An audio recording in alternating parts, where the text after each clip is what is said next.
Hey guys, JessIsAMess here. I'm Jess, my entire life is a mess, and today I thought we'd just have a little bit of tea and a quick chat. I need some sort of intro, so I'm inserting it now. That's what he said. So, this is a bit of a different video for me. I really wanted a nice, casual, relaxing video because I have been so stressed out lately. I just really felt like talking, and I feel like I don't do that a lot on my channel. And I really like watching those kinds of videos where you just sort of listen to someone and you get to know them a little bit more. And it's just like relax and chill. So that's what this video is today. So if you're not into that and you're only here for like, oh, cosplay, makeup, blah, blah, blah, I totally understand. And I will see you next time. But for those of you who do enjoy these videos, please enjoy this one with me. Or I hope you enjoy this one with me. First off, if you're wondering about this tea, this is not sponsored, but I've had this tea packet in my drawer. Like, I have a drawer full of just like random shit. I literally have drawers for that. I am such a mess.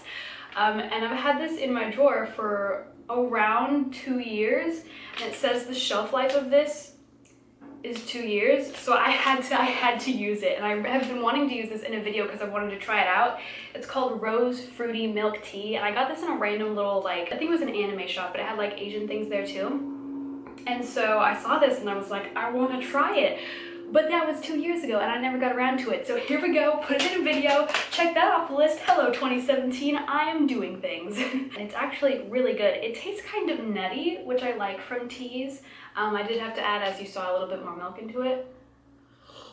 But that's so good. It tastes like the kind of tea you would get at a boba place, only warm because I use warm water. So yeah, you can buy these online if you want to try them out, but I think it's really good. I might buy more, but they're probably super overpriced online. Also, this mug I got for Christmas from my mom. It's so cute. She got it at a thrift store, so I really wouldn't be able to link you to anything, but I love it so much. It's now my favorite mug. It does just a little bit trump over the Shinjiception mug that I got in my Redbubble haul, if you guys saw that. It trumps a little bit over that because it's so beautiful, like the color blue and the gold. Anyway, we're getting off topic. Not that there was really one specific topic for this video, but I just wanted to talk about sort of what you guys missed in 2016 because I really posted not a lot. The reason I haven't been making videos very much is because I'm just afraid to. I feel like I'm afraid to put myself online. Like right now I have this small little audience and we're all so kind to each other and it's beautiful and I love it, but once you grow, like, the angry people can find you, you know, like the less accepting people find you and they're like, oh, who's this weird chick, blah, blah, blah, blah, you know, and you get hate comments, and that's, I'm just not looking forward to it. As much as I would love to grow on YouTube, I'm not looking forward to growing hatred. And I've been letting that fear stop me for a really long time, for just putting videos out. Like, if it's not perfect or if I'm not 100% happy with it, I just don't want to put it up. I don't even want to edit it. Like, I don't even want to look at it. But I need to stop that because practice makes perfect, and you know, no matter what, as long as I keep making videos, I will get better and then I'll be happier, you know? Like, I have to be bad before I can be good. So if this video is not very good, just know that future ones will be, you know? Does that make sense? So anyway, I just wanted to catch you guys up on some of the things that you missed in 2016 that I was perhaps too afraid to post about, or just, you know, really wanted to and then I never got around to it because my fears kept me back, you know what I mean? So the first thing, I graduated college. That was cool. I did mention this before in another video, but I have my bachelor's degree in the science of film, and I don't know if I'm ever going to use it. I went to a specialty college to follow my dream, and it ended up not being my dream, and that kind of sucks. And I'm not sure if I even want to be in the movie industry, but I have a degree in it and I'm now thousands of dollars in debt.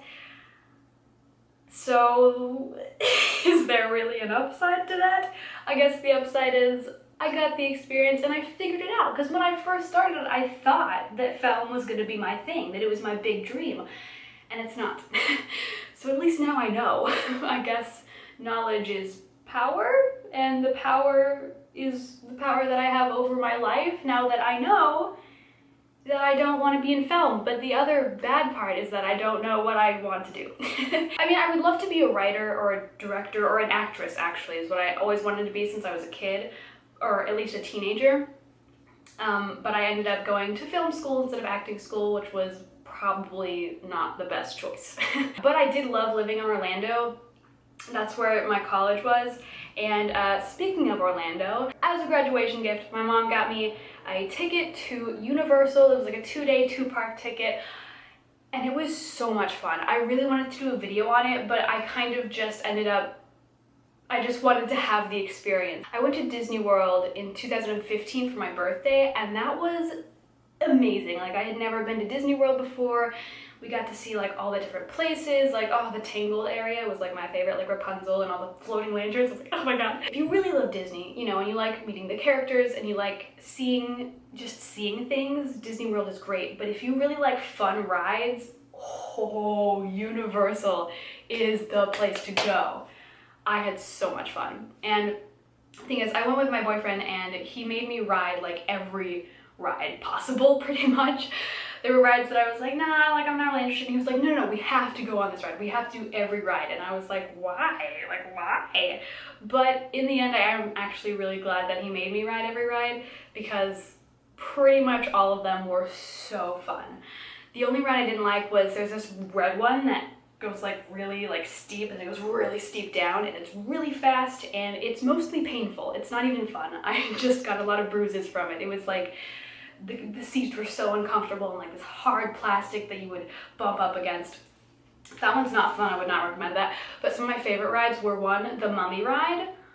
I was not expecting that to be so fun. It was a little scary at first because you're like, I don't like roller coasters the first time usually because I don't know what to expect. And that's kind of scary for me. I hate the unknown. It's like a fear of mine. So going into a roller coaster, not knowing what's gonna happen, like freaks me out. But I ended up liking it so much afterwards that I rode it like 4 more times. One of the best rides. I'd say, oh, the best ride there is the dragon ride in the Harry Potter, I don't know, there's another like Harry Potter section in Islands of Adventure. I forgot what it's called. I think it starts with a G or something. And it's so much fun. Oh my god. I rode that one so many times. I was so afraid of it at first, but then when I went on it, I was like, this is the best. So highly recommend that one. And overall, Universal was just so much fun. I really don't know if I enjoyed it more than Disney, because I love Disney, but they just had really great rides at Universal. Anyway, so that's my Universal rant. Also, in the summer of 2016, I learned how to skateboard. Slightly. I haven't actually skateboarded since I moved because I'm now in a very crowded city and I don't want to get hit by a car or run into someone or run over a cat because there's sometimes some wild cats. So I don't really skateboard anymore, but I did learn how to, and I was gonna make a video of me skateboarding. I don't know if I still will. It's iffy, but it was so much fun. I really love skateboarding. I just have to get better at it. You know, I gotta get more practice. So that was so much fun and so different for me because I never really thought I would learn to skateboard in my life, and then I just decided, you know what, I'm buying a skateboard, I want to learn how to skateboard. And I did it. How cool is that? I hope you guys get to do that this year. Do something that you never really thought of doing seriously and just do it. Just learn something new. Just do a new activity. It's so refreshing. Oh, the tea's coming back up to haunt me. And then at the end of 2016, I went back to Florida. Like I said, I'm in California now, so I went back to visit my mom in Florida, and I had a great holiday. We just did a lot. We were like constantly doing things. I only stayed out there for a week. I wish I had stayed longer. So while I was out there, I actually went ice skating for the first time. And I went with my mom over the Christmas break, and she didn't ice skate, but I did. I just, you know, told her, you can film me, you know, if you want to, because she's a photographer / videographer.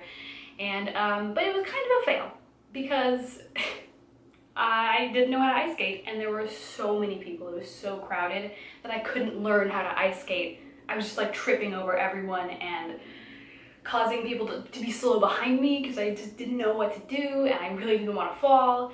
And then at the end, I did fall, and my mom caught it on film. But it didn't actually hurt that much because the ice was so cold that even though it cut me, it was cold. So like it helped the wound and it didn't actually hurt that much. It like numbed it a little bit, I guess. So if you're ever ice skating and you're afraid to fall, like literally don't be. It doesn't hurt really at all until you get off the ice, and then it hurts a little bit, but it's fine because the initial like impact is over and you're good. So that was just about my year. I feel like it was pretty eventful. There were a lot of big events and, you know, a lot of things that I had been wanting to do for a long time that I finally got to do. So in that sense, it was a pretty good year, but mentally it was a very bad year for me. I had a hard time doing videos that I wanted to do because I felt like they weren't good enough. Because I was so afraid that I was gonna fail, I never really tried that hard, you know what I mean? I'm going to try to be less, not self-conscious, but just like I want to be able to put more of myself out there without being afraid to. So that's what I'm working on this year. Let me know what you are trying to improve upon on yourself this year. Like not just in your life, but yourself, like self-improvement. Let me know, because I'd really like to know. Maybe I should also be applying some of those things to myself as well. So I hope that this video was somewhat enjoyable for you guys and that maybe you got to know me a little bit more. That's always fun. Talking videos aren't for everyone, and I totally understand that, but I really like them. So I'm gonna do what I like, even if everyone doesn't like it, you know what I mean? Because there are some other people that do like it. Thanks for sticking with me as long as you have. It doesn't feel like I've been here that long because I like barely post videos, but I have been here quite a while, haven't I? Maybe about 2 years? I don't know. 3 maybe? I think since I was 17, I'm 20 now, so yeah, about 3 years. With that, I have no idea what I'm doing with my life, but I hope that you guys can join me on the journey to finding out. See you next time.